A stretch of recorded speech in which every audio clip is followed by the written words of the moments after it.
চলমান কোটা সংস্কার তথা বৈষম্য বিরোধী ছাত্র আন্দোলন চলাকালে চট্টগ্রাম মেডিকেল কলেজ হাসপাতালে হামলা করে ৮ গুলিবিদ্ধকে নিয়ে গেছে আন্দোলনকারীরা। শনিবার রাত 8:30টার দিকে এই ঘটনা ঘটে।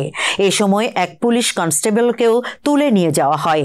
সঙ্গে পুলিশের ওয়াকিটকি ও মোবাইল নিয়ে যায় তারা। পরবর্তীতে ওই পুলিশ কনস্টেবল এবং নিয়ে যাওয়া মালামাল ফেরত দেওয়া হয়েছে বলেও জানিয়েছেন নগর পুলিশ কর্মকর্তারা। আন্দোলনকারীদের তুলে নিয়ে যাওয়া ওই পুলিশ কনস্টেবল নুরুন নবী চট্টগ্রাম মেট্রোপলিটন পুলিশের বিশেষ শাখায় কাজ করেন। এ শাখায় উপকমিশনার ডিসি ডাক্তার মঞ্জুর মোর্শেদ সংবাদ মাধ্যমকে বলেন, কনস্টেবল নুরুন নবী চৌধুরীকে আমরা ফেরত পেয়েছি, ওয়াকিটকি মোবাইলও ফেরত দেওয়া হয়েছে।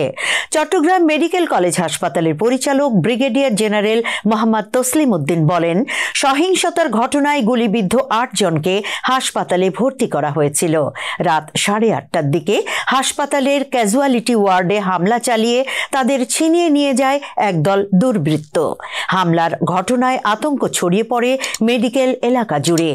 এর আগে সন্ধ্যার দিকে চট্টগ্রাম সিটি কর্পোরেশনের মেয়র রেজাউল করিম চৌধুরী ও শিক্ষামন্ত্রী মহিবুল হাসান চৌধুরীর বাসভবনে হামলা করে একদল দুর্বৃত্ত। এ সময় গোলাগুলিতে কয়েকজন আহত হলে তাদের চট্টগ্রাম মেডিকেল কলেজ হাসপাতালে ভর্তি করা হয়। শুধু আওয়ামী লীগ নেতৃবৃন্দ নয়, এ সময় বিএনপির শীর্ষ নেতাদের বাসায়ও চালানো হয় হামলা।